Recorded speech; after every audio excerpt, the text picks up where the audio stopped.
pemirsa, selamat pagi. Baku dapat lagi torang di Kawan Nuwa Pagi edisi hari ini. Sama-sama dengan kita Regina Mangkeya. Seperti biasa pemirsa, selama 30 menit ke depan ada berbagai informasi untuk Anda. Torang mulai saja untuk informasi pertama di hari ini pemirsa. Biasanya torang tahu kalau anggota dewan itu DP fasilitas-fasilitas melimpah ya pemirsa. Tapi ini berbanding terbalik dengan anggota DPRD Kota Manado, terutama para pimpinannya, karena 5 bulan menjabat katanya sampai sekarang ini belum ada ruangan kerja. Kantor Dewan Perwakilan Rakyat Kota Manado sejak 5 bulan yang lalu sudah berkantor di ex-DPRD Sulut setelah sebelumnya beralamat di Balai Kota Tikala. Namun sejak pindah ke kantor DPRD yang baru, ternyata dua pimpinan Dewan belum memiliki fasilitas pendukung, yaitu ruangan kerja. Saat dikonfirmasi, Wakil Ketua DPRD Manado Andre Laikun membenarkan bahwa sampai saat ini, dua pimpinan DPRD belum memiliki fasilitas ruangan kerja yang disediakan Sekretariat DPRD. Sampai saat ini,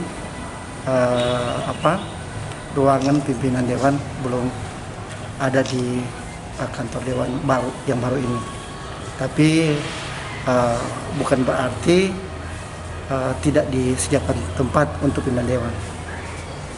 Di hari ini saya mengikuti Zoom bersama dengan Pak Wali Kota tadi, meminjam tempat di Komisi 3 karena tempat yang menjadi kantor dari Wakil Dewan belum selesai.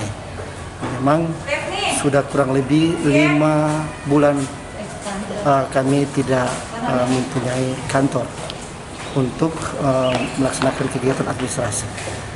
Dan memang sampai saat ini saya berkomunikasi dengan Pak Sekwan, beliau katakan nanti akan segera diselesaikan.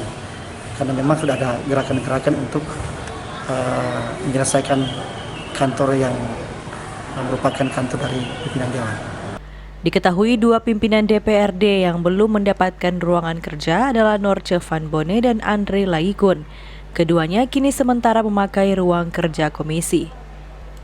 Hizkia Waran Kiran melaporkan untuk Kawan Nuwa TV.